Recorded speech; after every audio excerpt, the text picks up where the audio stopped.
Here we're solving part D. So now we have another bond D, and we have three other bonds that implies the spot rate is 0.07, and then we need to compare whether this one is cheaper or more expensive. So one way to do it, so the one I did in the tutorial, is basically recompute the price of this that's implied using ABC. So the price of D implied by ABC's rate is equal to this divided by 1.07 to the power 3, which is, I think, 816 something, which is less than the actual price. So again, you want to buy the cheaper one or buy the lower priced one and sell the higher priced one, which is this one. So we want to buy ABC and sell D. The other way to do this is we can find the interest rate implied by this D. So the interest rate, the 3-year interest rate implied by, let's write it this way, interest 3 implied by D, which is called the yield rate of D actually. So this is given by solving 1000 divided by 1 plus R3D, not 3D, but whatever. This is 9 this, and R3 implied by D is approximately 0.017, which is significantly smaller than 0.07. So it means this is the smaller rate. So remember, we borrow from low rate and we lend from high rate. So the lower rate is D, so we want to borrow D. What do I mean by borrowing a bond? Borrowing means selling a bond, right? If I sell, I get money, so it's like the same as borrowing money, which I get money as well. So this means we sell D and we buy ABC. So whichever way you want to think about it, you get the same result, so it's good. You either convert everything to price or you convert everything into yield rate. Technically it should be called a yield rate, but you can say it's spot rate implied by D as well. So no matter which way, just you will get the conclusion that you want to sell D. That's the only thing you need.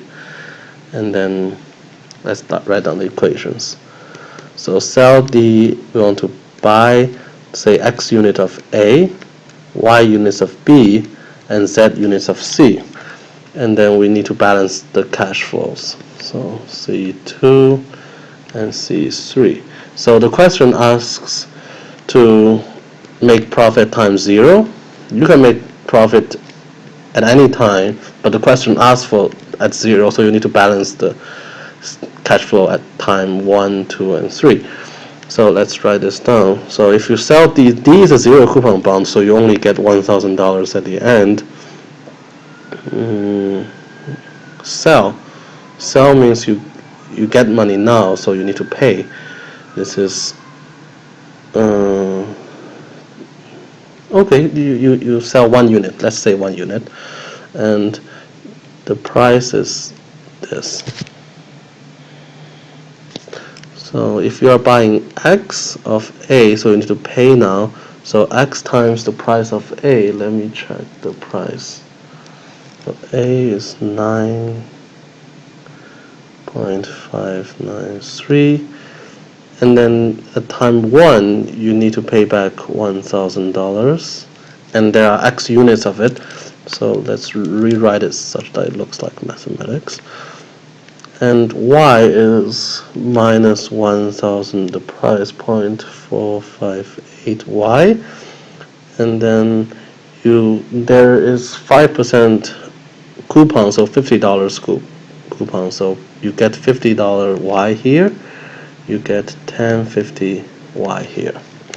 So for the same reason, the last price times Z, you get $60 coupon, $60 coupon, and $10.60 payment plus coupon. So now you have 3 equations and 3 unknowns. You can solve x, y, z. Let me write it so that it's not confusing. So the sum of these two should be 0. So you can get z. And then the sum of these two, you can get y. So 1050y plus 60z is 0. You can get y. And then this thing was an x plus 50y plus 60z. Because you know y and z, you can get x. So you get x and y, z as 3 numbers. And remember, you need to write down, you need to check this. This says 950 minus this minus this and minus this needs to be strictly larger than 0. So it's okay. Of course, you can see that when z is positive, y must be negative. So it's okay. Although we are buying, it's okay for some of them to be negative. So we are selling maybe B and C. But as long as overall A, B, C we're buying, then it's okay.